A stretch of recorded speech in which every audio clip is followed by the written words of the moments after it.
श्री गणेशाय नमः। माँ कुलदेवी नमः। उमा महेश्वराय नमः। माता पिता के चरण कमलों में प्रणाम। इससे पूर्व जो मैं अध्याय 2 का कथा आप लोगों को बताई थी, उसमें था शिव पुराण के श्रवण से देवराज को शिवलोक की प्राप्ति तथा चंचुला का पाप भय से संसार से वैराग्य। अब इसके आगे का क्रम है कि चंचुला की प्रार्थना से ब्राह्मण का उसे पूरा शिव पुराण सुनाना और समयानुसार शरीर छोड़कर शिवलोक में जा चंचुला का पार्वती जी का सखी बनना एवं सुखी होना। ब्राह्मण बोले, नारी, सौभाग्य की बात है कि भगवान शंकर की कृपा से शिव पुराण की इस वैराग्य युक्त कथा को सुनकर तुम्हें समय पर चेतना आ गई। ब्राह्मण पत्नी, तुम डरो मत, भगवान शिव की शरण में जाओ। शिव की कृपा से सारा पाप तत्काल नष्ट हो जाता है।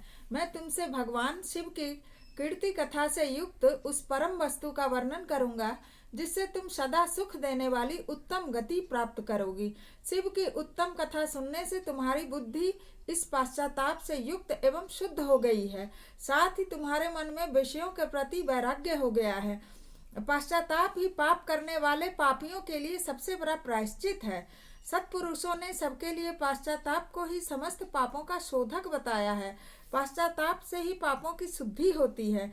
जो पश्चाताप करता है वही वास्तव में पापों का प्रायश्चित करता है, क्योंकि सत्पुरुषों ने समस्त पापों की शुद्धि के लिए जैसे प्रायश्चित का उपदेश किया है, वह सब पश्चाताप से संपन्न हो जाता है। जो पुरुष विधि पूर्वक प्रायश्चित करके निर्भय हो जाता है पर अपने कुकर्म के लिए पश्चाताप नहीं करता, उसे प्रायः उत्तम गति प्राप्त नहीं होती। परंतु जिसे अपने कुकृत्य पर हार्दिक पश्चाताप होता है वह अवश्य उत्तम गति का भागी होता है, इसमें संशय नहीं। मनुष्य है तो पाप कर्म हो ही जाएंगे, लेकिन यदि गलती बस हो गया, अज्ञानता बस हो गया, तो पश्चाताप कर लेना चाहिए और दोबारा उस कर्म को नहीं करना चाहिए। जिससे अपने कुकृत्य पर हार्दिक पश्चाताप होगा उसे उत्तम गति का भागी होगा, इसमें कोई संशय नहीं है।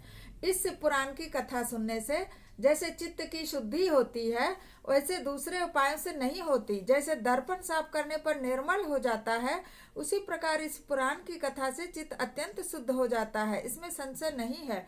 मनुष्यों के शुद्ध चित्त में जगदम्बा पार्वती सहित भगवान शिव विराजमान रहते हैं। इससे विशुद्धात्मा पुरुष श्री सांब सदाशिव के पद को प्राप्त होता है। इस उत्तम कथा का श्रवण समस्त मनुष्यों के कल्याण का बीज है, अतः यथोचित मार्ग से इसकी आराधना अथवा सेवा करनी चाहिए। यह भवबंधन रूपी रोग का नाश करने वाली है। भगवान शिव की कथा को सुनकर फिर अपने हृदय में उसका मनन एवं निधि ध्यान करना चाहिए। इससे पूर्णतया चित्त शुद्ध हो जाती है। चित्त शुद्धि होने से महेश्वर की भक्ति अपने दोनों पुत्र ज्ञान और वैराग्य के साथ निश्चय ही प्रकट होती है। तत्पश्चात महेश्वर के अनुग्रह से दिव्य मुक्ति प्राप्त होती है, इसमें संशय नहीं है। जो मुक्ति से वंचित है उसे पशु समझना चाहिए, क्योंकि उसका चित्त माया के बंधन में आसक्त है, वह निश्चय ही संसार बंधन से मुक्त नहीं हो पाता। ब्राह्मण पत्नी, इसलिए तुम विषयों से मन को हटा लो और भक्ति भाव से भगवान शंकर की इस परम पावन कथा को सुनो। परमात्मा शंकर की इस कथा को सुनने से तुम्हारे चित्त की शुद्धि होगी और इससे तुम्हें मोक्ष की प्राप्ति हो जाएगी। जो निर्मल चित्त से भगवान शिव के चरणार बिंदों का चिंतन करता है उसकी एक ही जन्म में मुक्ति हो जाती है, यह मैं तुमसे सत्य सत्य कहता हूँ।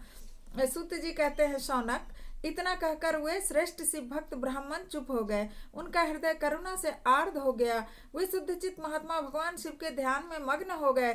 तदंतर बिंदुक की पत्नी चंचुला मन ही मन प्रसन्न हो उठी। ब्राह्मण का उक्त उपदेश सुनकर उसके नेत्रों के आनंद के आंसू छलक आए थे। वह ब्राह्मण पत्नी चंचुला हर्ष भरे हृदय से उन श्रेष्ठ ब्राह्मण के दोनों चरणों में गिर पड़ी और हाथ जोड़कर बोली, मैं कृतार्थ हो गई। तत्पश्चात उठकर वैराग्य युक्त उत्तम बुद्धि वाली वह स्त्री जो अपने पापों के कारण आतंकित थी, उन महान शिव भक्त ब्राह्मण से हाथ जोड़कर गदगद वाणी में बोली। चंचुला ने कहा, ब्राह्मण, शिव भक्तों में श्रेष्ठ स्वामिन, आप धन्य हैं, परमार्थदर्शी हैं और सदा परोपकार में लगे रहते हैं, इसलिए श्रेष्ठ साधु पुरुषों में प्रशंसा के योग्य हैं। साधो, मैं नरक के समुद्र में गिर रही हूँ, मेरा उद्धार कीजिए, उद्धार कीजिए। पौराणिक अर्थ तत्व से संपन्न जिस सुंदर शिव पुराण की कथा को सुनकर मेरे मन में संपूर्ण विषयों से वैराग्य उत्पन्न हुआ, उस शिव पुराण को सुनने के लिए इस समय मेरे मन में बहुत श्रद्धा हो रही है। सूत जी कहते हैं, ऐसा कहकर हाथ जोड़ उनका अनुग्रह पाकर चंचुला उस शिव पुराण की कथा को सुनने की इच्छा से मन में लिए हुए ब्राह्मण देवता की सेवा में तत्पर हो गई। तदंतर शिव भक्तों में श्रेष्ठ और शुद्ध बुद्धि वाले उन ब्राह्मण देव ने उसी स्थान पर उस स्त्री को शिव पुराण की उत्तम कथा सुनाई। इस प्रकार उस गोकर्ण नामक महाक्षेत्र में उन्हीं श्रेष्ठ ब्राह्मण से सुने शिव पुराण की परम उत्तम कथा सुनी, जो भक्ति ज्ञान और वैराग्य को बढ़ाने वाली तथा मुक्ति देने वाली है। उस परम उत्तम कथा को सुनकर वह ब्राह्मण पत्नी चंचला कृतार्थ हो गई। उसका चित्त शीघ्र ही शुद्ध हो गया। वह भगवान शिव के अनुग्रह से उसके हृदय में शिव के सगुण रूप का चिंतन होने लगा। इस प्रकार उसने भगवान शिव में लगी रहने वाली उत्तम बुद्धि पाकर शिव के सच्चिदानंदमय स्वरूप का बारंबार चिंतन आरंभ किया। तत्पश्चात समय के पूरे होने पर भक्ति ज्ञान और वैराग्य से युक्त हुई चंचुला ने अपने शरीर को बिना किसी कष्ट के त्याग दिया। इसका अर्थ है कि जो भगवान की भक्ति में रहता है उसे शरीर त्यागते समय कष्ट नहीं होती। इतने में ही त्रिपुर शत्रु भगवान शिव का भेजा हुआ एक दिव्य विमान द्रुत गति से वहां पहुंचा, जो उनके अपने गणों से संयुक्त और भांति भांति के शोभा साधनों से संपन्न था। चंचुला उस विमान पर आरूढ़ हुई और भगवान शिव के श्रेष्ठ पार्षदों ने उसे तत्काल शिवपुरी पहुंचा दिया।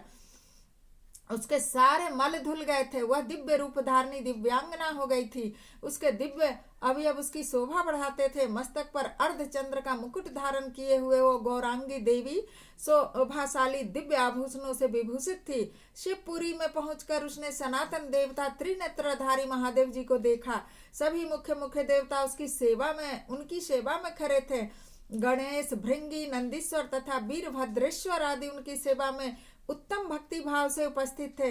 उनकी अंग कांति करोड़ों सूर्यों के समान प्रकाशित हो रही थी। कंठ में नील चिन्ह शोभा पाता था। 5 मुख और प्रत्येक मुख में 3-3 नेत्र थे। मस्तक पर अर्धचंद्राकार मुकुट शोभा देता था।